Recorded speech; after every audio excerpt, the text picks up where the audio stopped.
গাউসে পাক আব্দুল কাদের জিলানী আল গিলানী মহিউদ্দিন আল ফেসানি হুজুর গাউসে পাকের দরবারের দরজার মধ্যে ওই মহিলাটা দাঁড়ায় রইছেন। মহিলা তাকে দেখে গাউসে পাক একটা খাবারের থালা নিয়ে খাবারগুলা ভক্ষণ করতেছে, আর ওনার সন্তান একটা খাবারের থালা নিয়ে খাবার ভক্ষণ করতেছে। আমার গাউসে পাক আব্দুল কাদের জিলানী যেই খাবারের প্লেটটার মধ্যে করে খাবার খাইতেছে, ওই খাবারের প্লেটটার মধ্যে শুধু ভাত না, ভাতের সাথে একটা তাজা মুরগি সুন্দর করে রান্না করে গাউসে পাকের পাতে দেওয়া। গাউসে পাক এক এক ওই মুরগিটা নিজে নিজে খাইতেছে, আর ওই ছেলেটার পাতের মধ্যে শুধু লাউ রান্না করা লাউ। ওই ছেলেটা লাউ খাইতেছে। মহিলা গাউসে পাকের সামনে আইসাম, কোনো সালাম নাই, কোনো কালাম নাই, আইসা ডাক দিয়া কই, রে আব্দুল কাদের জিলানী, আমি খবর পাইছিলাম আপনি নাকি মহিউদ্দিন আল গিলানী আল ফেসানি, কিন্তু আপনি যেই কামটা করছেন এটা দেখে আমার ভালো লাগে নাই। আপনার ভিতরে কি একটু ইনসাফ নাই? আপনি কেমনে একা একা তাজা মুরগিটা ভক্ষণ করলেন, আর আমার সন্তানটা আপনার চোখের সামনে লাউ দিয়া খানা খায়, আপনি আমার সন্তানটারে কোনো কিছু করলেন না? একটু বুঝতো কি আপনি আমার সন্তানটারে দিতে পারলেন না? গাউসে পাক ডাক দিয়া কয়, ও মা, আপনার সন্তান লাউ খাওয়ার উপযুক্ত, এই জন্য আমি তারে লাউ দিয়া খানা দিছি। আমি আব্দুল কাদের মোরগ খাওয়ার উপযুক্ত, এই জন্য আমি মোরগ দ্বারা খাবার আহার করতেছি। মহিলা ডাক দিয়া কয়, হুজুর আপনার কথার বেদনা তো আমি বুঝতে পারলাম না। ডাক দিয়া কয়, শুনো শুনো শুনো এ মহিলা, আমি আব্দুল কাদের আমার আল্লাহ তাআলা ক্ষমতা দিছে, একটা মুরগি খাওয়ার পরে আমি গাউসে পাক আল্লাহর হুকুমের মাধ্যমে মুরগিটার জিন্দা বানাইতে পারবো। তোমার পুতে পারতো না, এই ক্ষমতা এখনো তোমার সন্তান অর্জন করে নাই, এজন্য তোমার সন্তান মুরগি দ্বারা খাবার আহার করে না। ডাক দিয়া কই, হুজুর তাহলে লাউ যে খাওয়ান, আমার ফুতে কি এই লাউটা খাওয়ার কারণে আত্মা তাজা লাউ বানাইতে পারবো? ডাক দিয়া কয়, মা তুমি তোমার সন্তানরে জিগাও, আমার জিজ্ঞাস কইল না। আরে বেলায়েতের পাওয়ার যার ভিতরে ঢুইকা গেছে, বেলায়েতের সংস্পর্শ যার ভিতরে লাইগা গেছে, তরিকতের ছোঁয়াটা যার মাঝে লাগছে, ওই ব্যক্তি কিন্তু এমনি এমনি দুনিয়াতে চলে না। এ তরিকতের পাওয়ার নিয়ে চললে দুনিয়া এবং আখিরাতটা সে এমনি দুনিয়াতে তাইকা ক্লিয়ার কইরা লয়। ওই ছেলের মা ডাক দিয়া কয়, সন্তান তুমি কি পারবা এই লাউটা খাওয়ার পরে লাউটারে তুমি আবার আগের মতো বানাইতা? আর আব্দুল কাদের জিলানী, আপনি যে বলছেন আপনি তাজা মুরগি খাওয়ার কারণে আপনি এটাকে জিন্দা বানাইতে পারবেন, আপনি আমার একটু দেখান। হুজুর ডাক দিয়া কয়, বাবা তরকারি যেই বাবুর্চি রান্না করছে তারা জিজ্ঞাসা করো এই লাউয়ের যেই ছোলাগুলো আছে, মানে ছোলকাগুলো আছে, এগুলা কোন জায়গায় পালাইছে, আর মুরগির যেই চামড়াগুলো আছে ওইগুলা কোন জায়গার মধ্যে ফালাইছে। এবার বাবুর্চিরে দিয়া ওই মুরগির ছোলাগুলো আনছে, লাউয়ের ছোলাগুলো আইনা গাউসে পাক সামনে রাইখা একটা কাপড় দিয়া ঢাকনা দিয়া, মানে যেই দস্তরখানার উপরে রাইখা খাবারটা খাইছে। কি রেখা খাইছে? কি রেখা খাইছে? গাউসে পাকের দস্তরখানাটা দিয়া ওই মুরগির চামড়াগুলার এভাবে ডাকনা দিছে, আর ওই ছেলেটা তার খাবারের দস্তরখানা দিয়া সুন্দর কইরা তার লাউয়ের ছোলকাগুলা এভাবে সুন্দর করে ডাকনা দিছে। গাউসে পাক কয়, কুম্বি ইজনিল্লাহ, আল্লাহর হুকুমে দাঁড়ায়া যাও। ডাক দিয়ে কয়, মা আমার দস্তরখানাটা তোলেন। মহিলা কয়, দস্তরখানা তুলতে দেরি, আমি দেখলাম একটা মুরগি আমার সামনে দিয়া হাইটা জাগা, আমার ফুটেরটা আমি তাকে দেখলাম আমার সন্তান কুম্বি ইজনিল্লাহ কইয়া কত সুন্দর করে কাপড়টা সরাইছে, আমি দেখলাম আমার পুতের চাদরের নিচে কত সুন্দর একটা তাজা লাউ দেখা যায়। আমি কইলাম, আব্দুল কাদের জিলানী আপনার কদমের মধ্যে আমি হাতটা রাখলাম, আমি বুঝতে পারি নাই আল্লাহর ওলির কুদরতের খেলা, এই জন্য আশেকটা বলতেছে, ওরে কেউ বুঝিতে পারে না রে পীর মুর্শিদের খেলা, হায়রে কামেল পীরের খেলা, আরে জোর করিয়া বুঝতে গেলে তার গটে মরণ জালা, আরে জোর করিয়া বুঝতে গেলে তার গটে মরণ জালা, কেউ বুঝিতে পারে না রে ওলি আল্লাহর খেলা, আরে ওলি আল্লাহর খেলা। ওরে সত্যির জীব সরে কারণ কেনা গি ফুটে না, আবার 6 মাসের কালের দয়াল পাই যে 16 আনার দয়াল পাই যে 16 আনা দয়াল জোর করিয়া দিবে তোরে জোর করিয়া দিবে তোরে ভবের যত প্রেম জ্বালা কেউ বুঝিতে পারে না রে ও খেলা হায়রে পীর মুর্শিদের খেলা হায়রে ওলি আল্লাহর খেলা হায়রে পীর মুর্শিদের খেলা। ও পর্দার অন্তরালের মা গভীর মনোযোগ দিয়ে আবার বয়ানটা শ্রবণ করবেন। আমি আপনাদের কাছে আল্লাহ তাআলার কোরআনুল কারীমের সূরা তাকাসুরের শেষ আয়াত আমি আপনাদের কাছে তেলাওয়াত করেছি। আমার আল্লাহ তাআলা কোরআনুল কারীমের মধ্যে কত সুন্দর করে বলতেছেন, আপনারা পড়েন আউযু বিল্লাহি মিনাশ শাইতানির রাজীম বিসমিল্লাহির রাহমানির রাহিম সুম্মা লাতুসআলুন্না ইয়াওমাইযিন আনিন নাঈম। আপনারা জবানটা খুলা কোন ঘোষণা যিনি করছে তিনার নাম কি? আমার আল্লাহ ডাক দিয়া কয়, জগতের মানুষেরা নিশ্চয়ই তোমাদেরকে আমার আল্লাহ তাআলার নিয়ামত রাজি সম্পর্কে অতি সত্বর জিজ্ঞাসিত করা হবে, প্রশ্ন করা হবে। মুসলমান, আল্লাহর নিয়ামত কি একটাবার চিন্তা করছেননি? আমার আলা হযরত ইমামে এশকে মুহাব্বত ইমাম আহমদ রেজা খান ফাযিলে বেরলভী ওনার তাফসিরে কানজুল ঈমান নুরুল ইরফানের মধ্যে এই আয়াতের তাফসীর করতেছে। 9 নাম্বার হাসিয়ার মধ্যে লিখতেছে, আমার আল্লাহ তাআলার নিয়ামতের মধ্যে 1 নাম্বার নিয়ামত হইল, হে বান্দা তোমার সুস্থ জীবনটা হলো 1 নাম্বার নিয়ামত। 2 নাম্বার নিয়ামত হইল আমার আল্লাহ তোমার যত সম্পদ দিছে এই নিয়ামত। 3 নাম্বার নিয়ামত হইল তোমার আত্মীয় স্বজন যারা আছে তারা তোমার জন্য নিয়ামত। আল্লাহ কয়, বান্দারে তোমার এই সবগুলা নিয়ামতের মধ্যে সর্বশ্রেষ্ঠ নিয়ামত ওই নিয়ামতটা হইল তোমার নেককার একটা সন্তান। ও আল্লাহ, নেককার সন্তানরে কেন আপনি নিয়ামত ঘোষণা করলেন? আল্লাহ কয়, বান্দা নিয়ামত বলার কারণ হইল একটা মা বাবা দুনিয়ার জমিনের ভিতরে যদি সম্পদ কামাই করে, সম্পদগুলা দুনিয়াতে রাইখা চইলা যায়। একটা মা বাবা দুনিয়াতে যদি বাড়ি গাড়ি করে, বাড়ি গাড়িগুলা দুনিয়াতে রাইখা চইলা যায়। আপনাদের মনে প্রশ্ন থাকতে পারে রে ডেংপাড়ার যুবক, ও মুরব্বী বাবা, আপনারা বলবেন হুজুর সন্তানদারে তো দুনিয়াতে রাইখা যায়, কিন্তু আল্লাহর নবী রাহমাতুল্লিল আলামিন নবী কয়, উম্মত দুনিয়াতে সম্পদ রাইখা গেলে সম্পদ সম্পদের মতো পইরা থাকে, কিন্তু কেউ যদি দুনিয়াতে একটা নেক সন্তান রাইখা যায় তাহলে ওই নেক সন্তানটার দোয়ার বরকতে আমার আল্লাহ তাআলা ওই মা বাবার কবরটার জান্নাতের বাগান বানায়া দেয়। তিরমিজি শরীফের একটা হাদিস শরীফ পড়লাম, আমার নবী কয়, উম্মত ও উম্মতের দল, কোন মা বাবা ইন্তেকাল করার পরে কোন সন্তান যদি জুমার দিনে জুমার নামাজের পরবর্তী সময় তার মা বাবার কবরের সামনে দাঁড়ায়া রব্বির হামহুমা কামা রব্বায়ানি সগীরা বইলা আমার আল্লাহর কাছে চোখের মণিকোটার মধ্যে একটা মাছির মাথা পরিমাণ পানি চাইরা দিয়া কান্না করে, ওই পানিটা মাটিতে পড়ার আগে আমার আল্লাহ তাআলা তার মা বাবার জীবনের গুনাহ মাফ করে দেয়।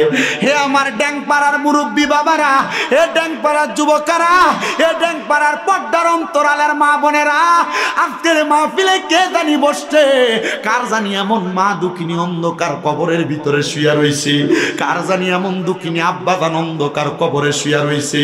আমি জানি না ওই সন্তানগুলা বাড়ির ভিতরে গেলে আম্মা আব্বার খাটটার দিকে চাইলে চোখের পানি কেমনে ধরে রাখে।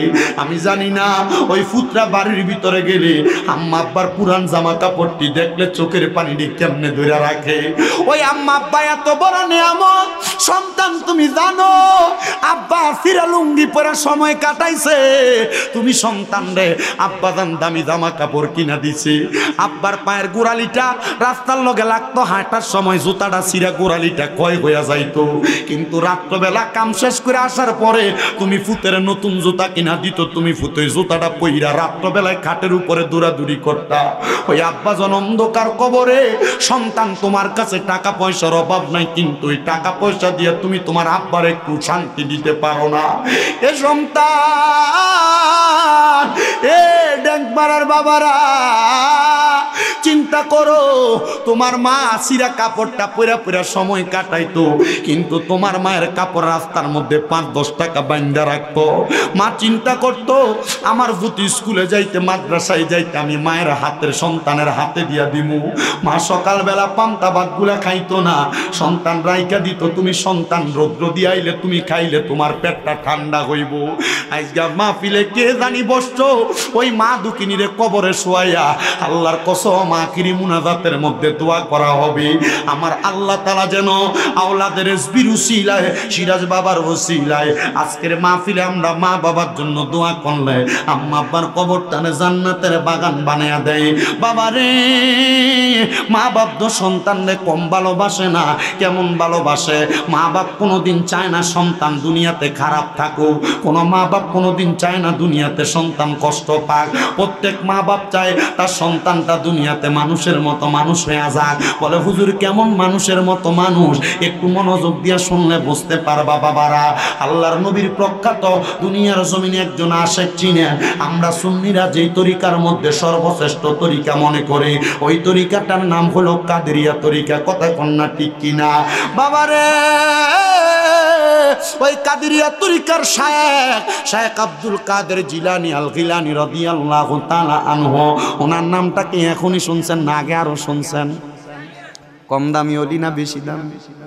আশেক কয় শ্রেষ্ঠ বলি, ওরে অলিদের অলি যিনি গাউসুল আজম জিলানী, অলিদের অলি যিনি গাউসুল আজম জিলানী, বাগদাদে জন্ম কুতুবে রাব্বানী।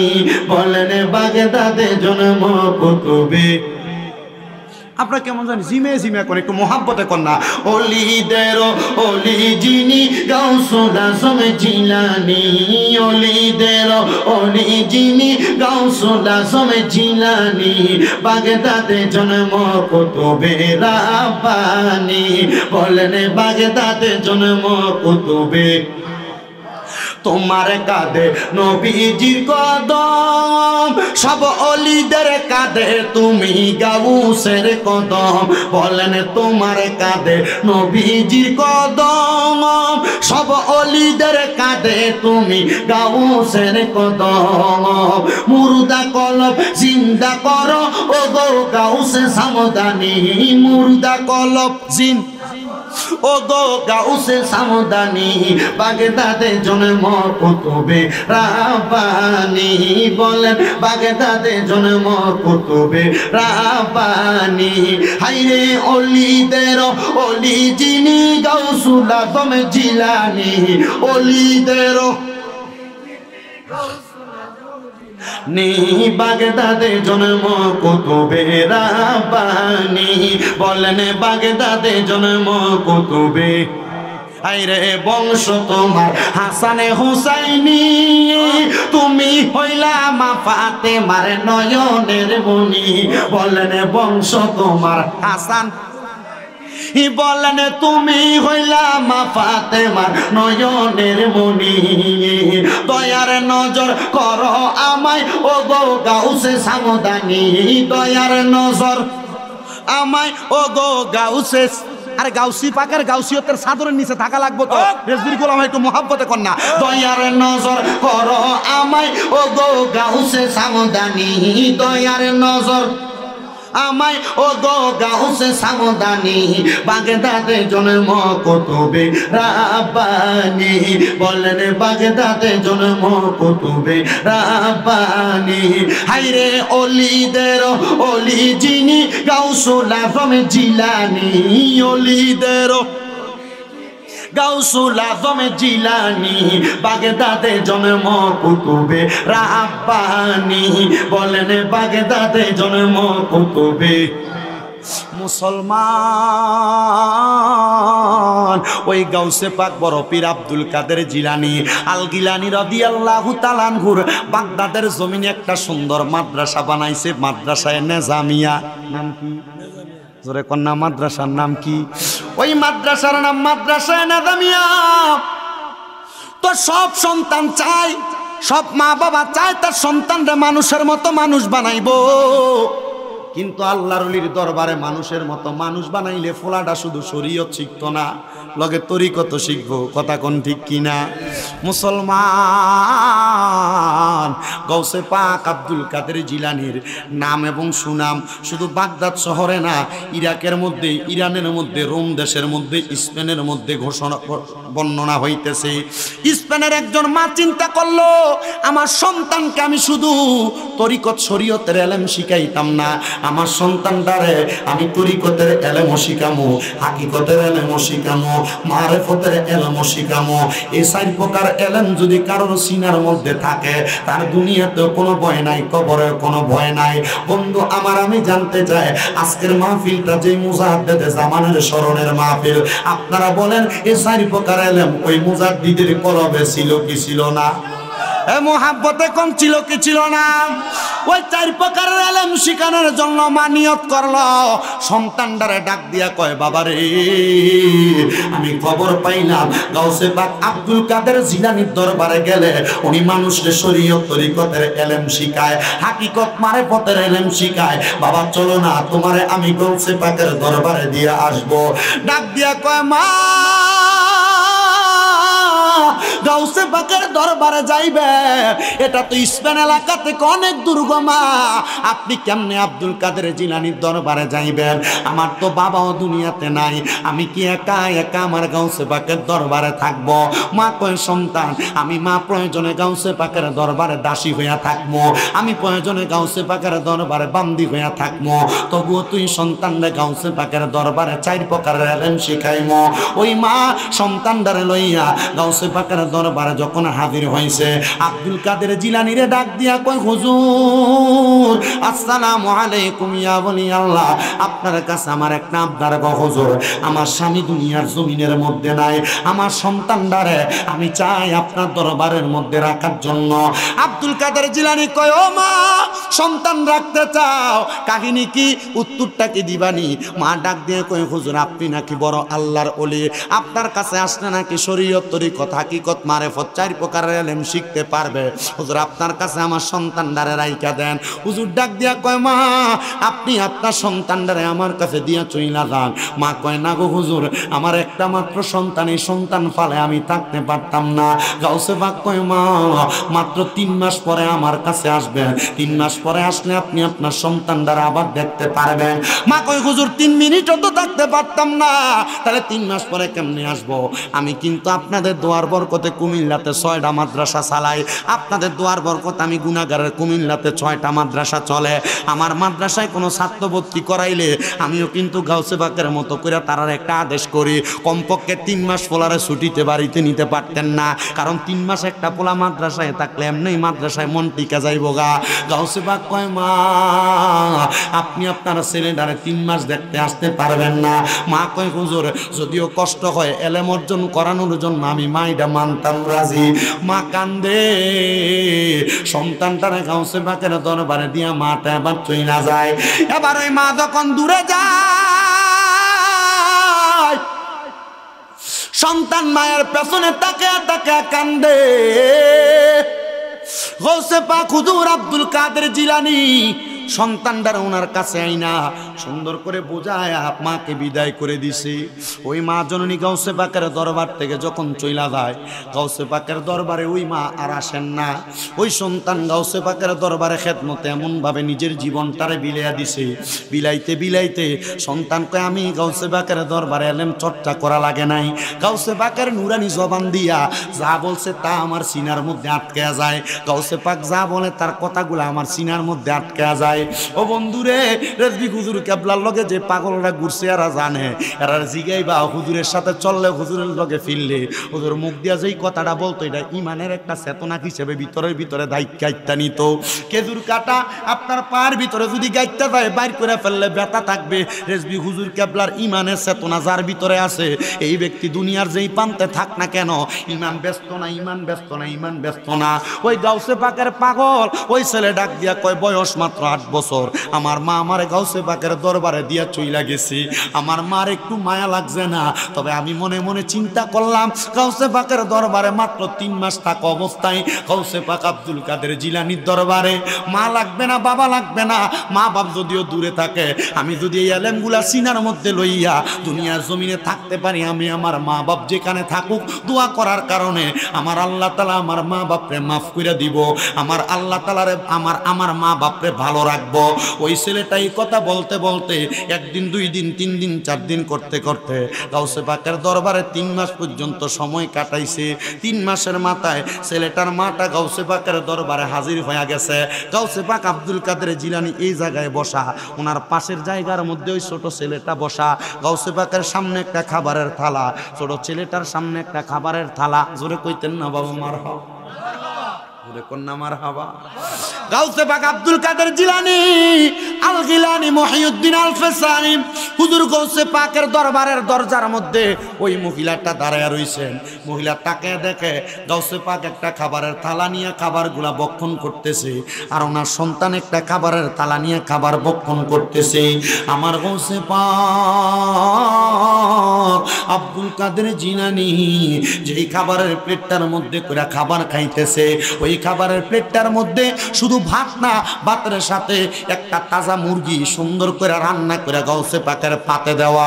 গাউসে পাক এক এক ওই মুরগিটা নিজে নিজে খাইতেছে, আর ওই ছেলেটার পাতের মধ্যে শুধু লাউ রান্না করা লাউ, ওই ছেলেটা লাউ খাইতেছে। মহিলা গাউসে পাকের সামনে আইসা কোনো সালাম নাই, কোনো কালাম নাই, আইসা ডাক দিয়া কই রে আব্দুল কাদের জিলানী, আমি খবর পাইছিলাম আপনি নাকি মহিউদ্দিন আল গিলানী আল ফেসানি, কিন্তু আপনি যেই কামটা করছেন এটা দেখে আমার ভালো লাগে নাই। আপনার ভিতরে কি একটু ইনসাফ নাই? আপনি কেমনে একা একা তাজা মুরগিটা ভক্ষণ করলেন, আর আমার সন্তানটা আপনার চোখের সামনে লাউ দিয়া খানা খায়, আপনি আমার সন্তানটারে কোনো কিছু করলেন না? একটু গোস্ত কি আপনি আমার সন্তানটারে দিতে পারলেন না? গাউসে পাক ডাক দিয়া কয় ও মা, আপনার সন্তান লাউ খাওয়ার উপযুক্ত, এই জন্য আমি তারে লাউ দিয়া খানা দিছি। আমি আব্দুল কাদের মোরগ খাওয়ার উপযুক্ত, এই জন্য আমি মোরগ দ্বারা খাবার আহার করতেছি। মহিলা ডাক দিয়া কয় হুজুর আপনার কথার বেদনা তো আমি বুঝতে পারলাম না। ডাক দিয়া কয় শুনো শুনো শুনো এ মহিলা, আমি আব্দুল কাদের আমার আল্লাহ তাআলা ক্ষমতা দিছে, একটা মুরগি খাওয়ার পরে আমি গাউসে পাক আল্লাহর হুকুমের মাধ্যমে মুরগিটার জিন্দা বানাইতে পারবো, তোমার পুতে পারতো না। এই ক্ষমতা এখনো তোমার সন্তান অর্জন করে নাই, এজন্য তোমার সন্তান মুরগি দ্বারা খাবার আহার করে না। ডাক দিয়া কই হুজুর তাহলে লাউ যে খাওয়ান আমার ফুতে কি এই লাউটা খাওয়ার কারণে আত্মা তাজা লাউ বানাইতে পারবো? ডাক দিয়া কয় মা তুমি তোমার সন্তানরে জিগাও, আমার জিজ্ঞাসা কইরো না। আরে বেলায়েতের পাওয়ার যার ভিতরে ঢুইকা গেছে, বেলায়েতের সংস্পর্শ যার ভিতরে লাইগা গেছে, তরিকতের ছোঁয়াটা যার মাঝে লাগছে, ওই ব্যক্তি কিন্তু এমনি এমনি দুনিয়াতে চলে না। এ তরিকতের পাওয়ার নিয়ে চললে দুনিয়া এবং আখিরাতটা সে এমনি দুনিয়াতে তাইকা ক্লিয়ার কইরা লয়। ওই ছেলের মা ডাক দিয়া কয় সন্তান তুমি কি পারবা এই লাউটা খাওয়ার পরে লাউটারে তুমি আবার আগের মতো বানাইতা? আর আব্দুল কাদের জিলানী আপনি যে বলছেন আপনি তাজা মুরগি খাওয়ার কারণে আপনি এটাকেও জিন্দা বানাইতে পারবেন, আপনি আমার একটু দেখান। হুজুর ডাক দিয়া কয় বাবা তরকারি যেই বাবুর্চি রান্না করছে তারা জিজ্ঞাস করো এই লাউয়ের যেই ছোলাগুলো আছে মানে ছোলকাগুলো আছে এগুলা কোন জায়গায় পালাইছে, আর মুরগির যেই চামড়াগুলো আছে ওইগুলা কোন জায়গার মধ্যে ফালাইছে। এবার বাবুর্চিরে দিয়া ওই মুরগির ছোলাগুলো আনছে, লাউয়ের ছোলাগুলাই না। গাউসে পাক সামনে রাইখা একটা কাপড় দিয়া ঢাকনা দিয়া মানে যেই দস্তরখানার উপরে রাইখা খাবারটা খাইছে। কি রেখা খাইছে? কি রেখা খাইছে? দস্তরখানা বুঝছেন নি কোনটা? খানা খাওয়ানোর সময় যেটা নিচে দিয়া খায় আলাদা একটা কাপড়, এটা দস্তরখানা কয়। আপনার এই দস্তরখানাটা চেষ্টা করে না দেয়, বলে হুজুর আমরা তো টেবিলে বইয়া খাই, টেবিলে বইয়াতে খাইতেছেন পাউটা তার থেকে একটু সরাই খাইয়েন, টেবিলে বইয়াতে খাইতেছেন তো টেবিলের উপরে আলাদা একটা কাপড় বিছিয়ে দিয়ে তাহলে এটা দস্তরখানা আদ হয়ে যাবে কামার হবা কন্যা। আর আমরা যে ডিজিটাল যুগ আইছে বিয়া বাড়ির ভিতরে গেলে জুতা ফায়ার থেকে খোলানোর সময় নাই, জুতা ফায়ার একটু খেলে আমরা কথা কন না কেন। আর রেজবি বাবা শিখিয়ে দিয়ে গেছে মুদ্রা সুন্নত জিন্দা করবা, মুদ্রা সুন্নত এর লাগে নামের আগে দিয়ে মহিউ সুন্না আসেনি, মহিউ সুন্না কি লেগে লাগছে মুদ্রা সুন্নত জিন্দা করে দিয়া গেছে। মারহাবা কন্যা কেন, আর মোহাব্বতে কন্যা মারহাবা। আমার মুসলমান ইমানদার গাউসে পাকের দস্তরখানাটা দিয়া ওই মুরগির চামড়া গুলার এভাবে ডাকনা দিছে, আর ওই ছেলেটা তার খাবারের দস্তরখানা দিয়া সুন্দর কইরা তার লাউয়ের সুলকা গুলা এভাবে সুন্দর করে ডাকনা দিছে। গাউসে পাক কয় কুম্বি ইজনিল্লাহ, আল্লাহর হুকুমে দাঁড়ায়া যাও। ডাক দিয়ে কয় মা আমার দস্তরখানাটা তোলেন। মহিলা কয় দস্তরখানা তুলতে দেরি, আমি দেখলাম একটা মুরগি আমার সামনে দিয়া হাইটা জাগা, আমার ফুটেরটা আমি তাকে দেখলাম আমার সন্তান কুম্বি ইজনিল্লাহ কইয়া কত সুন্দর করে কাপড়টা সরাইছে। আমি দেখলাম আমার পুতের চাদরের নিচে কত সুন্দর একটা তাজা লাউ দেখা যায়। আমি কইলাম আব্দুল কাদের জিলানী আপনার কদমের মধ্যে আমি হাতটা রাখলাম, আমি বুঝতে পারি নাই আল্লাহর ওলির কুদরতের খেলা। এই জন্য আশেকটা বলতেছে ওরে কেউ বুঝিতে পারে না রে পীর মুর্শিদের খেলা, হায়রে কামেল পীরের খেলা। আরে জোর করিয়া বুঝতে গেলে তার গটে মরণ জ্বালা, হায়রে জোর করিয়া বুঝতে গেলে তার গটে মরণ জ্বালা। কেউ বুঝিতে পারে না রে ওলি আল্লাহর খেলা, হায়রে ওলি আল্লাহর খেলা।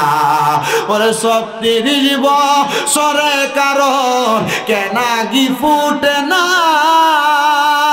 আবার 6 মাসেরও কালের দয়াল পাই যে 16 আনার দয়াল, পাই যে 16 আনা। দয়াল জোর করিয়া দিবে তোরে, জোর করিয়া জোর করিয়া দিবে তোরে ববের যত প্রেম জ্বালা। কেউ বুঝিতে পারে না রে ও খেলা, হায়রে পীর মুর্শিদের খেলা, হায়রে ওলি আল্লাহর খেলা, হায়রে পীর মুর্শিদের খেলা। দুনিয়াতে দাও কান্দায়া আখেরে কান্দায়ও না, আবার ওলি আল্লাহর গোলাম না বানাইয়া মোতের ডাক দিও না রে দয়াল, আজরাইল ফাটাইও না। আরে যদি থাকে পীর কদমে, যদি থাকে, যদি থাকে পীর কদমে নাই তার কোনো ভাবনা। কেউ বুঝিতে পারে না রে ওলি আল্লাহর খেলা, আরে পীর মুর্শিদের খেলা। ওই মহিলা কয় হুজুর ও আব্দুল কাদের জিলানী আমার অন্যায় হয়েছে গো হুজুর, আপনার কাছে ক্ষমা প্রার্থনা করি, আল্লাহর রাস্তায় আপনি আমারে ক্ষমা করে দেন। আমি আর কোনোদিন আপনি না শুধু আল্লাহর কোনো বন্ধুদের সাথে কোনো বেয়াদবি করব না। কওসে পাক কয় মা আল্লাহর ওলিরা সব কিছু এমনি এমনি করে না, আল্লাহর ওলিরা যা করে আল্লাহর ওলিরা নিজে করে না। মনে রাখবা বুখারী শরীফের হাদিসের মাধ্যমে আমার নবী জানায়া দেয় আল্লাহর ওলিরা যখন তারার মুখ দিয়ে কোনো কথা বলে এটা তারার মুখ থাকে না, আমার আল্লাহ কইরা আমি আল্লাহর কুদরতের জবান হয়ে যায়। আল্লাহর ওলিরা তাদের হাত দিয়ে যদি কোনো কাজ করে এই হাতটা তার হাত থাকে না, আল্লাহ কইরা আমি আল্লাহর কুদরতের হাত হয়ে যায়। আল্লাহর ওলিরা তাদের চোখ দিয়ে যদি কোনো কিছু করে আমার আল্লাহর নবী ডাক দিয়া কয় এটা আর তার চোখ থাকে না, এটা স্বয়ং আমার আল্লাহর কুদরতের চোখ হয়ে যায়। আমার এই ডাং পাড়ার বাবারা ও পর্দার অন্তরালের মা মহিলাটারে গাউসে পাক কয় মা তোমার ফুটটারে তুমি কেন আমার দরবারে পড়াইবা? মহিলা কই হুজুর আমার সন্তান যদি এই সাইর এলেমের ধনী হয় আপনি গাউসে পাকের বরকতে আমার আল্লাহ তাআলা আমার কবরটারে জান্নাত বানিয়ে দিব।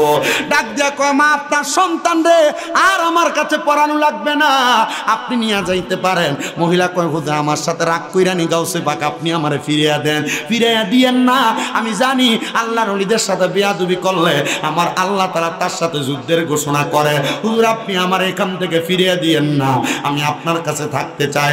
আমি দেখছি কত মানুষ রেজবি মাওলার সাথে বেয়াদবি কইরা ক্ষমা চাইতে গেছে, ক্ষমা পাইছে না। আবার কত মানুষ রেজবি মাওলার পেছনে পেছনে ছিল, ওই মানুষগুলা দুনিয়ার জমিনের মধ্যে এমনি এমনি মানুষ হয় নাই। তাদের টাকার অভাব নাই, পয়সার অভাব নাই, ধন দৌলতের অভাব নাই। কারণটা কি জানো নি রে বাবা? না, এটার কারণ হইল রেজবি মাওলার একটা নুরানি নজর, রেজবি মাওলার ইমানি পাওয়ারের একটা নজর ছিল। আমি শামীম রেজার বয়স যখন মাত্র 9 বছর বয়স, 9 বছর বয়সে কুমিল্লা শহরের মধ্যে গুদুরপুকুর পার একটা এলাকা, যে এলাকার মধ্যে আমার একজন খালুর বাড়ির মধ্যে রেজবি মাওলা যাইতেন।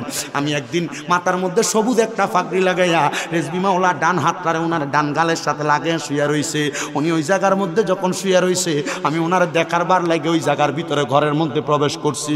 হুজুর আমার দিকে সামনে ডাক দিয়া কয় পাগলা কোন ক্লাসে পড়ো, কোন জমাতে পড়ো? কোন জমাতে পড়ো? ক্লাস তো কইতো না, জমাত। কোন জমাতে পড়ো? আমি কইলাম হুজুর মাত্র মাদ্রাসার ভিতরে ক্লাস 4-এ পড়তেছি। সামনে ডাক দিয়াই না আমার পাঞ্জাবির হোকটা কুইলা রেজবি মাওলা আমার বুকটার ভিতরে এমনি একটা থাপ্পড় দিয়া দিছে। আমি ওই সময় তো আর তরিকতের কোনো কিছু বালা কইরা বুঝি না, আমার মনে একটা কষ্ট গেছে। দেখছো নি বেটা ফিসাব মানুষ আমার বুকটার ভিতরে একটা থাপড় দিছে। আমি যখন আমার নানার কাছে যাই কইছি, না না আমি গেছি হুজুর বেটার লগে দেখা করবার লাগা, হুজুর বেটা আমার বুকের ভিতরে জোরে একটা থাপড় দিছে। কয় পাগলা কাম লাগিয়া গেছে।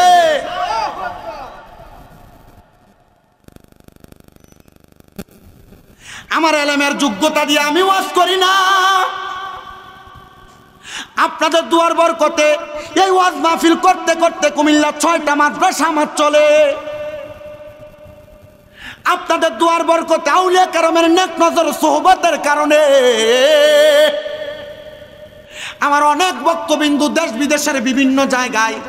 আজকে আপনাদের মাহফিলে আসার সময় ব্রাহ্মণবাড়িয়া যখন ক্রস করে আমার একটা ছেলে ফোন দিয়া কই হুজুর আপনি এক ওয়াজের ভিতরে বলছেন নবীর সুন্নত জিন্দা করলে নবীরে কবরে পাওয়া যাবে।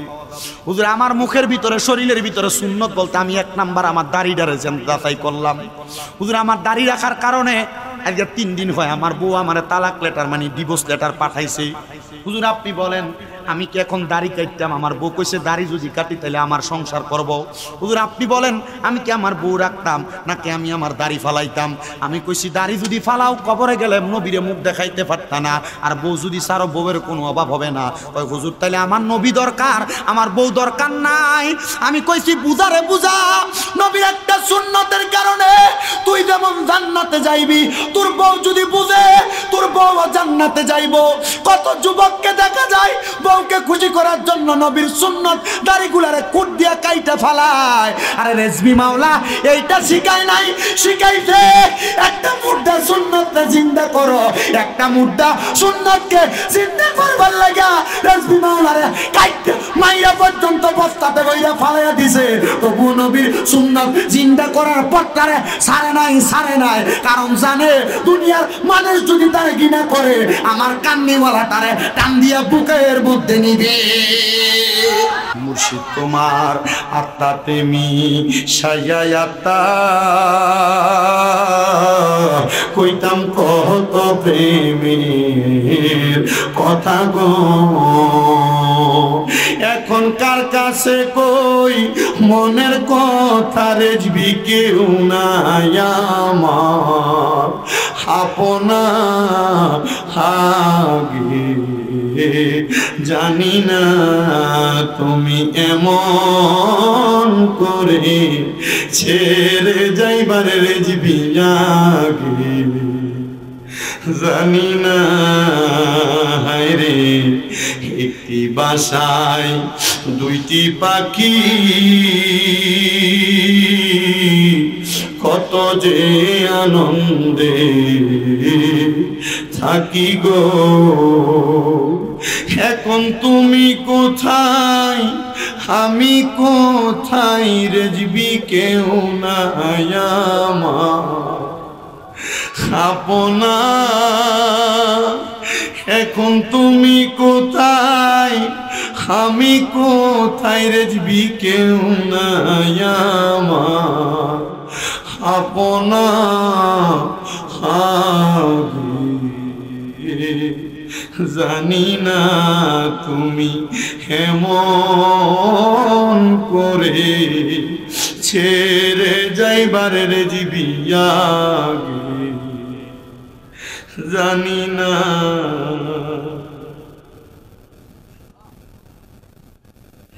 রেজভি মাওলার একটা পাগল মুরিদ কুমিল্লাতে যখন শুনছে বাবা পর্দা নিছে, এই মাথাটার কপালটারে ওয়ালের লগে বাইরে ফাড়াইয়া ফেলতে আমি নিজে তারে দইরা কইছি কান্দিস না। যদিও দেখো দুনিয়ার জেসমানি ভাবে বিদায় নিছে, যদি রেজবির পাগলরা চোখ বন্ধ কইরা মুরাকাবা কইরা রেজবিরে স্মরণ করে, চোখ বন্ধ করলে রেজবিরে দেখবি। আমি দেখছি কুমিল্লাতে আমার এক ভাই আছে মুস্তফা, হুজুর কেবলার কথা বললে চোখের পানি ফালাইয়া ফালাইয়া শুধু কান্দে। আরে কুমিল্লাতে অনেক প্রবীণ মুরিদ আছে, একটা পাগল আছে ময়নামতিতে, রেজভি মাওলার কথা বললে সে শুধু বুকের ভিতরে থাবড়ায়। জিগাইও সিরাজ বাবা আসলে, বাদান আপনি যে ময়নামতিতে যান ওই পাগলটারে আপনি দেখেননি? কত মানুষ দেখে রেজভি মাওলার কোনো মাহফিল শুনলে রাত বিরাত দেখে না, হাইটা হাইটা চইলা যায়। আমি কত জায়গায় মাহফিল শেষ করে মাহফিল কমিটির বাড়িতে খাওয়া দাওয়া শেষ করে আসার সময় আদাফতের ভিতরে পাগলাটারে দেখছি। আমি কইতাম এমনি হাঁটো কেন? আমরা রেজবির পাগল, আমরার ভয় নাই। আমি কইছি চোর ডাকাইতে ধরলে কত কিছু নিয়ে যাইব, কই আমার ইমানটা চুরি করে নিতে পারতো না। আমার নিয়ে যাক ধন মাল ইজ্জত সব নিয়ে যাক, আমার ইমানদারে চুরি করে নিতে পারতো না। মুসলমান রে, গাউসে পাক আব্দুল কাদের জিলানীর হক মতের তরিকাটা রেজভি মাওলা তোমরারে শিখিয়ে দিয়া গেছে। আমি এখন যেই মসজিদে ইমামতি করি, শুধু দরজার মধ্যে আজানটা নেওয়ার লাগে, খুতবার আজানটা, আমি আমার কমিটির লগে কত যুদ্ধ করছি, আমি কত যুদ্ধ করছি, তারা দেয় না। কই হুজুর এটা করলে ফেতনা হইব, আপনি এটা কইরেন না। ওমা গো, হঠাৎ করে আমি দেখতাছি একদিন আমার মসজিদের মুতোয়াল্লি আমার নিজে নিজে কয়, হুজুর আমার মসজিদের যে আজানটা খুতবার আজানটা এটা যেন মসজিদের দরজার ভিতরে হয়। আমি কইলাম কারণটা কি? কয় হুজুর এটা তো নবীর একটা সুন্নত, এটা মানছে করে না, এটা তাড়াতাড়ি মানুষ ভিতরে নিয়ে গেছে। আমি কই পাগল, চিন্তা করিস না, এমন সুন্নত কায়েম করনেওয়ালা মানুষ হাজার হাজার লাখ লাখ হবে না, ইমানদার পাক্কা হবে একটা। ওই পাক্কা ইমানদারটার কারণে আল্লাহ দুনিয়া ধ্বংস করবে না। যখন দুনিয়াতে ইমানদার থাকবে না, আল্লাহরে আল্লাহ বলে ডাকার মতো একজন মানুষও থাকবে না, বলে আমার আল্লাহ তাআলা দুনিয়াটা ধ্বংস করব। কত মানুষ আল্লাহ নবীরে ডাকে, কিন্তু আমার আল্লাহ তাদের মনের আশা পূরণ করেনি, এটা তো তুমি কইতে পারো না। ওই মহিলা যে বলছে হুজুর আপনি আপনার কাছে আমার পুত্রারে মানুষ করবেন, কয় মা তোমার পুত্রারে কেন আমার কাছে মানুষ করতাম, দায়িত্ব দাও। কয় হুজুর আমার সন্তান যদি আলেম হইয়া আমার জানাজার নামাজটা পড়ায়, নবীর হাদিস শরীফের মধ্যে নাকি আছে, আমার নবী বলছে কোন সন্তান তার মা জানাজার নামাজটা পড়াইলে সালামটা ফিরানির আগে আল্লাহ তার মা বাবার জীবনের গুনাহ মাফ কইরা দেয়। হুজুর আমার শখ হইলে আমার পুতে আপনার কাছে পইরা আলেম বানাইবো, আলেম আমার জানাজা পড়াইবো। কয় ঠিক আছে মা, 3 মাস পরে আইসো, এবার আর আইবা না, 7 বছর পরে আইবা। করে হুজুর দিয়ে আমার শাস্তি দেয়, কি দেয়? আপনি কি মনে করছেন খালি বায়াত হয়ে গেলে শেষ কাম? তরিকতের সাধনা নাই। আমরা তো এমনি হুদা তরিকত গ্রহণ করে আমরা ঘুরি আর কি, নামের মুড়ি। মহিলারা ডাক দিয়া কয় 7 বছর তুমি আর আসবা না। ওই মহিলা বলে আল্লাহর কসম আমি আমার সন্তানকে 7 বছর মানুষ করার জন্য গাউসে পাকের দরবারে দিয়া চইলা গেলাম। আমি মহিলা আমার সন্তানকে দেখতে পাইলাম না। গাউসে পাক বড় পীর আব্দুল কাদের জিলানী বলে ওই ছেলেটাকে আমি ঠিক 7 বছরের মাথায় তার বাড়ির মধ্যে পাঠাইলাম তার মাকে দেখার জন্য। 7 বছর পরে ওই ছেলেটা বাড়ির মধ্যে যাইয়া দেখছে তার মা দুনিয়াতে নাই, তার বাবাও দুনিয়াতে নাই। ছেলেটা দৌড়িয়া গাউসে পাকের কাছে সাবধান জানায় হুজুর আপনি আপনার কাছে আমার ফরিয়াদ, আমার মাও তো দুনিয়াতে নাই, আমার আব্বা তো দুনিয়াতে নাই, আমার আম্মার নাকি বড় শখ ছিল আমি ফুটে আমার মার জানাজার নামাজটা পড়ামো, আমার মা যে মরছে আপনি কি খবর পাইছেন নি? ফুটেরা এবার গাউসে পাক কয় ফোলা তুমি কখন বাড়িতে গেছো? বলে হুজুর আমি রাত্র বেলায় না বাড়িতে গেছি। বলে আগামীকালকে আমি যেই গোড়াটা ট্রেইনা নেজামিয়া মাদ্রাসায় পড়াইতে যাই, ওই গোড়ার পিঠে উইটা আমি গাউসে পাক যে আজকানটা লাগাই, ওই আজকানটা লাগাই তুমি তোমার এলাকায় সকাল বেলা যাইবা। ফোলা কয় হুজুর আমি আপনার কথা শুনলাম। এবার গাউসে পাক আব্দুল কাদের জিলানীর কথা শুইনাম, ওই ছেলে সকাল বেলা গাউসে পাকের গোড়ার উপরে উইটা শরীরের মধ্যে আজকানটা লাগাইয়া এবার ছেলেটা তার এলাকার মধ্যে গোড়াটা চালায়া গেছে। দিনের বেলা যখন এলাকার মধ্যে ঢুকছে, এলাকার সব মানুষ আহলান ওয়া সাহলান মারহাবান কয়ে ফোলাটারে স্বাগতম জানায়। ফোলাকে আমার এলাকার মানুষ আমার 7 বছর 3 মাস আগে দেখছে। এর আগে আমার মা আমার এলাকা থেকে নিয়ে হুজুরের দরবারে গাউসে পাকের দরবারে দিয়ে আসছে, এ হুজুর এই এলাকার মানুষ তোমরা কেন আমার সম্মান করো, তোমরা আমার চিনুনি? ডাক দিয়া কই হুজুর আপনি না কয়দিন আগে এসে আপনার মায়ের জানাজার নামাজটা পড়াইছেন, আপনার নুরানি চেহারা তো আপনারে পাগল করে ফালাইছে। ফোলাকে আমি তো আমার মারে দেখছি, ওই না আমার মার জানাজাটা কে পড়াইলো? ফোলাকে আমি আর গোড়ার পিঠ থেকে নামছি না, দৌড়ে আমি আবার আমার গাউসে পাকের কাছে গেছি। ডাক দিয়া কইলাম হুজুর গাউসে পাক আব্দুল কাদের জিলানী আমার এলাকার মানুষ দিকে আমি নাকি আমার মার জানাজার নামাজ পড়াইছি। গাউসে পাক ডাক দিয়া কই এ সন্তান, তুমি যদি এই 7 বছরের একটা দিনও ত্যাগ করে আমি গাউসে পাকের কাছ থেকে তুমি তোমার মার কাছে যাইতা, তাইলে তোমার সিনার মধ্যে আলেম থাকতো না। এই জন্য আমি গাউসে পাক তোমার সুরুতটা নিয়া আমি তোমার মায়ের জানাজার নামাজটা পড়াইবার লাইগা গেছি। ও সন্তান তোমার তারা সম্মান করছে নি? ডাক দিয়ে কই হ্যাঁ গো হুজুর গাউসে পাক আমার সম্মান করছে। বলে সম্মান কেন করছে? তারা তো তোমার চিনে না, তারা তো তোমার পরিচয় জানে না, বুঝালো তারা যে তোমার কইছে কয়েকদিন আগে তুমি তোমার মার জানাজার নামাজটা পড়াইছো, তার মানে তারা তোমার সুরুতটা দেখে, ওই সুরুতটা অন্য কোনো সুরুত না, ওই সুরুতটা আমি গাউসে পাক তোমার সুরুতে তোমার মার জানাজার নামাজটা পড়াইয়া দিছি। চিন্তা করো শুনে রে মুসলমান, দুনিয়াতে তো আল্লাহরে দেখো নাই, দুনিয়াতে তো নবীরে দেখো নাই, মুর্শিদের নুরানি চেহারাটা দেখলে আল্লাহ নবী দেখার সাতটা অন্তরে জাগে আসে কয়ে খুঁজতে গিয়া আল্লাহ নবী সামনে পাই মুর্শিদের ছবি গো, জোরে কইতেন না মারহাবা। মুসলমান বেশি দূরে গেলাম না, আমার আরেকটু ওয়াজের ওয়াকিয়া বাকি আছে, আমি শেষ করব। ছেলেটা বলে আমার মায়ের ইন্তেকালের পরে আমি আর আমার এলাকার মধ্যে যাই নাই, কারণ যে ঘরের মধ্যে গেলে আমি আমার মারে দেখবো না, ওই ঘরের মধ্যে আমি কেন যাব? আমি আমার গাউসে পাকরে বললাম হুজুর আমার মা যে মারা গেছে, আমার মার তো শখ ছিল আমার মা মরলে জান্নাতে যাইব, হুজুর আপনি বলেন না আমার মা কি জান্নাতে গেছে না জাহান্নামে? হুজুর কয় পাগলা বলো কে আমি দেখাম কেমনে? কবরের খবরটা আমি বলবো না। বলে কেন? বলে আল্লাহর ওলিরা তো সব খবর জানে, আপনি কেন আমারে জানাইবেন না? কয় বাবা তুমি যদি ওলি হও তাহলে তুমি তো তোমার খবর নিজেই জানবা, আমার কাছে ধন্না দিবা কেন? গাউসে পাক কয় বাবা এতদিনে কি শিখলা? কয় হুজুর সবই তো শিখাইলে 7 বছরের মাধ্যমে। কয় একটা ইবাদত শিখাইছি, যে ইবাদতের নাম হলো তাহাজ্জুদের নামাজ। বলে পারনি? বলে হুজুর পারি। যারে যা তাহাজ্জুদের নামাজ পড়া চোখের পানি ফালায় কান। ওনাটা ডাক দিয়া কয় আমি তাহাজ্জুদের নামাজ পড়া 12 রাকাত পড়া চোখের পানি ফালায়া যখন আমি আমার আল্লাহর কাছে কাঁদতাছি, আমি হঠাৎ কইরা তাহাজ্জুদ নামাজ পড়া কাঁদতে নামাজের মুসল্লাটার ভিতরে ঘুমায়া গেছি। আমি দেখলাম সাদা রঙের সুন্দর পোশাক পরা একটা মহিলা আইসা আমার মাথার মধ্যে হাত বুলিয়ে দেয়। আমি চোখটা খুইলা দেখলাম এটা দিয়ে আমার মারে দেখা যায়। আমি জিগাইলাম মা গো, ও মা আপনি কেমন আছেন কবরে? সন্তান ডাক দিয়া কয় মা কবরে আপনার কেমন অবস্থা? মা ডাক দিয়া কয় তোর মতো একটা নেককার সন্তান থাকলে, এলেমওয়ালা সন্তান থাকলে আল্লাহ তো আমি মারে কবরে খারাপ রাখতে পারে না। ও বাবা তাইলে তুমি চিন্তা করো আমার আল্লাহ তাআলা আমি মারে কত সম্মানিত মর্যাদাবান বানাইছে। নবীর হাদিস শরীফও দেখলাম মুসনাদে আহমদের মধ্যে হাদিস বর্ণনা, আমার নবী কয় দুনিয়াতে কোনো মা বাপ যদি তার সন্তানটারে শরীয়ত তরিকত হাকিকত মারে মারিফতের ইলম শিখায়, মানে কোরআন হাদিসের গুপ্ত ইলমটা শিখিয়ে দিয়া মা বাপটা মইরা যায়। আমার আল্লাহ তাআলা পুরা হাসরের ময়দানের মধ্যে হাজার হাজার লক্ষ লক্ষ মানুষের মাঝে ওই কোরআন শিখনেওয়ালা সন্তানটা, হাদিস শিখনেওয়ালা সন্তানটার মা বাবার চেহারাটারে, মা বাবার ঘাটটারে একটা জেব্রা মানে উটের মাথার মতো লম্বা করে দিব, চেহারাটার মধ্যে নূরের আলো দিয়া দিব। আর জিজ্ঞাসা করবো হাসরবাসীরা, আল্লাহ তারা কারা যাদের ঘাড়গুলো এত লম্বা, চেহারাটা এত সুন্দর?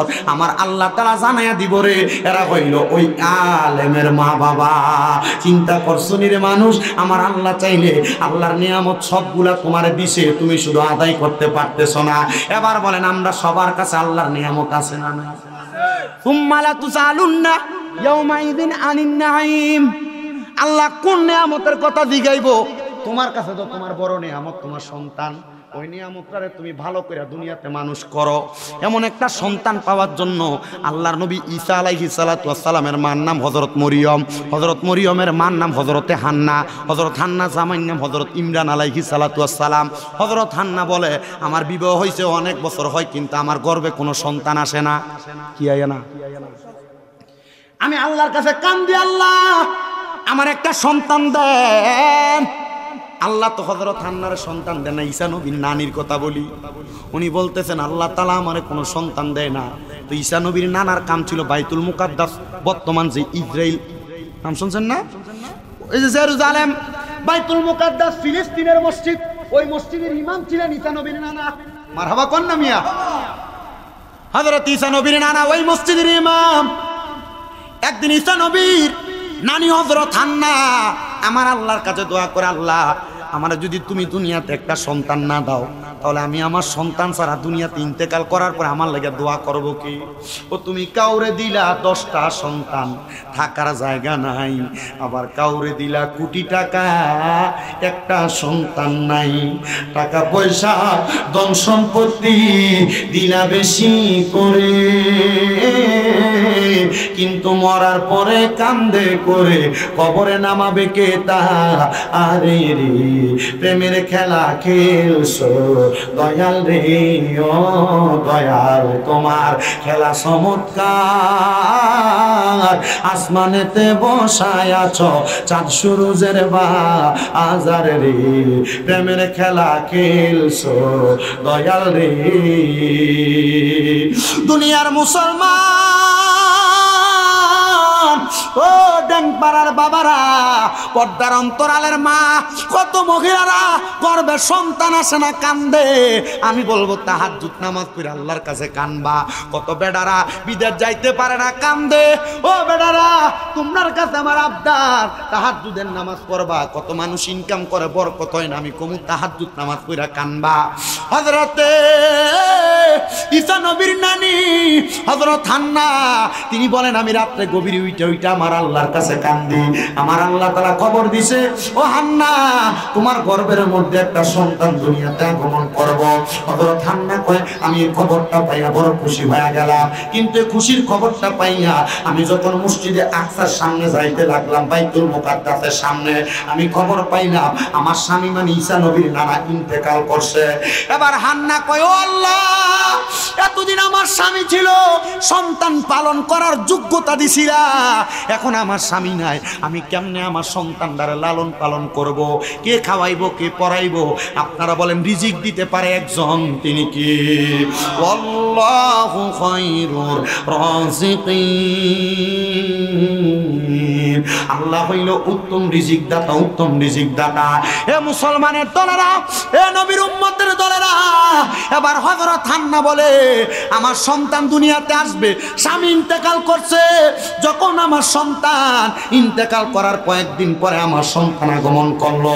হযরত ঈসা নবীর রানী কয় আমার সন্তানের নাম রাখলাম আমি মরিয়ম। নাম কি?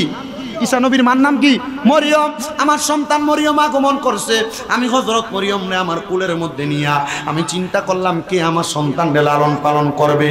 আমি হাঁটতে হাঁটতে হাঁটতে হাঁটতে বাইতুল মুকাদ্দাস মসজিদের সামনে গেলাম। বাইতুল মুকাদ্দাস মসজিদের সামনে যায়া ডাক দিলাম, ও বাইতুল মুকাদ্দাস মসজিদের ইমাম সাহেবেরা। দেখলাম আমি বাইতুল মুকাদ্দাস মসজিদের 60 জন ইমাম বাইর হয়ে আইছে। কয়জন? বড় মসজিদ তো, ইমাম ছিল 5 জন, একজন মারা গেছে, আরো 4 জন ইমাম। বাইতুল মুকাদ্দাসের 4 জন ইমামের কাছে বলতেছে, এই ইমাম সাহেবেরা, আমার মাইয়া তো দুনিয়াতে আগমন করছে, মানে বাইতুল মুকাদ্দাসের বড় ইমাম সাহেবের মাইয়া, আপনারা কেউ আসেননি আমার সন্তানটারে দত্তক নিয়ে মানে লালন পালন করবেন, ফালক নেয় না ফালক, আমার সন্তানটারে আপনারা লালন পালন করবেন। এবার সবাই রাজি হয়েছে, কারণ বড় ইমাম সাহেবের মাইয়া, আমরা লালন পালন করলে আল্লাহ তাআলা আমরা অনেক বরকত দিব। এবার ওই মরিয়ম আলাইহিস সালাতু ওয়াস সালাম রে কোলের মধ্যে নেওয়ার জন্য 4 জন কারাকারি করতেছি। এমন টাইমে আমার আল্লাহ তাআলার পক্ষ থেকে ওহী নাযিল হয়ে গেছে, এমনে তোমরা আল্লাহ তাআলার বন্ধুরে নিয়ে তোমরা টানাটানি করবা না। এই রে ইমাম সাহেবেরা, তোমরা যে দুয়াত কলম দিয়া লেখো, ওই দুয়াত কলমগুলা তো লোহার ছিল, আগা মাথাটা লোহার ছিল, ওই দুয়াতটা দিয়া তোমরা তোমাদের নদীর মধ্যে নিক্ষেপ করো। যার দুয়াত কলমটা তার দিকে ফিরে আসবে, তার কাছে মাইয়াটা লালন পালন হবে। এ 4 জন ইমামের মধ্যে ঈসা নবীর খালাম্মার জামাই মানে খালু ছিলেন, উনি ওই জায়গার মধ্যে ওই কলমটারে মারছেন, 4 জনে মারছে, কিন্তু ওনার খালুর কলমটা ওনার কাছে ফিরে আসছে। উনি বলেন, আমি যেহেতু হযরত মরিয়ম রে লালন পালন করব, দুনিয়ার বাড়িতে করব না, আমি আমার মরিয়ম রে বাইতুল মুকাদ্দাস মসজিদের মধ্যে লালন পালন করব। বাইতুল মুকাদ্দাস মসজিদের একটা ঘরের মধ্যে ঢুকায়া উনি সুন্দরভাবে লালন পালন করে। হযরত মরিয়ম কয়, আমি যখন দুনিয়ার জমিনের মধ্যে আমার বয়স 7 বছর হয়ে গেছে, আমার এলাকার মধ্যে সবাই আমারে বড় সম্মান করে, কারণ মরিয়ম এমন একজন ইমামের মাইয়া, ওনার সম্মান না করলে আমার আল্লাহ তাআলা বেজার হয়ে যাবে। হযরত মরিয়ম বলে, আমারে যখন সবাই সম্মান করে, তো ওই বাইতুল মুকাদ্দাস এলাকার মধ্যে একটা লোক ছিল, যার নাম ছিল কাসুস। এই ব্যক্তি এলাকার মহিলাদের সাথে অপকর্ম করে বেড়াইতো। এমন লুচ্চা বেড়া ড্যাংপাড়া এলাকায় আসেনি, আছে না? খাইছ খুব সুন্দর দেখতে, বালা বুড়া দেখা যায়, কিন্তু আটলে বেড়া খাইছ তো লুচ্চা খাইছ, আছে না এমন অনেক বেড়া? থাকলেও কইতো না। আল্লাহ এগুলা থেকে আমরা হেফাজত করুক, জোরে কোন আমিন। মনে রাখবেন, নবী কইছে কাল কিয়ামতের ময়দানে 3 প্রকারের ব্যক্তি আমি নবীর রহমতের ছায়া পাইতো না। এর মধ্যে 1 নাম্বার হলো শায়েখু জানি, মানে বুড়া জিনাখোর, বুড়া জিনাখোর, বুড়া হয়ে গেছে, এমন লুচ্চা মিশাচ্ছে না, এমন বেড়াইতের কথা কইছে নবী। চিন্তা করে দেখছো? আমার মুসলমানেরা গভীর মনোযোগ দেন। ওই কাসুস নামক লোকটা হযরত মরিয়মের ঘরের দরজায় দাঁড়াইছে। মরিয়ম বলে, আমি গোসল শেষ করে ওই দরজার মধ্যে আসছি। এবার কাসুস যখন আমার দিকে হামলা চালাইবো, আমি বললাম, কাসুস, আমি জানি তুই আমার দিকে বাজে নজরে তাকাইছস, তবে আমি 2 রাকাত নামাজ পড়বো, তারপর তুই তোর কাম করবি। হযরত মরিয়ম কয়, আমি 2 রাকাত নামাজের নিয়ত বান্দা সেজদা থেকে আর মাথা উঠাই না, আমি আমার আল্লাহ তাআলার কাছে কাঁদতাছি, আল্লাহ, আমি মরিয়মের ইজ্জত যদি এই বেড়া শেষ করে, তাহলে তুমি আল্লাহ তাআলার কাছে আমার সবচাইতে বড় বিচার এটাই থাকবে। আল্লাহ তাআলার বান্দি হযরত মরিয়ম যখন 2 রাকাত নামাজ পড়ছে, ওই কাসুস নামক ব্যক্তিটা মরিয়মের দিকে যখন ফিরছে, আমার আল্লাহ আদেশ করে আসমান থেকে, মরিয়ম, কাসুসের দিকে অন্য কোনো কিছু করা লাগবে না, শুধু তোমার মুখ দিয়া একটা ফু দাও। হযরত মরিয়ম কয়, আমি 2 রাকাত নামাজ পড়ে ওই দিকে একটা ফু দিছি, ফুটা মারতে দেরি আমি দেখলাম কাসুস নামক ব্যক্তিটা আমার দরজার কেবারগুলার মধ্যে ধরা ছিল, দরজার যেই সাইডগুলা কি কয় চৌকাটের মধ্যে ধরা ছিল, আমি দেখলাম চৌকাটগুলা সিরা, ওই ব্যক্তিটা ওয়ালের সঙ্গে ধাক্কা লাগিয়ে মাথা ফাইটা ইন্তেকাল করছি।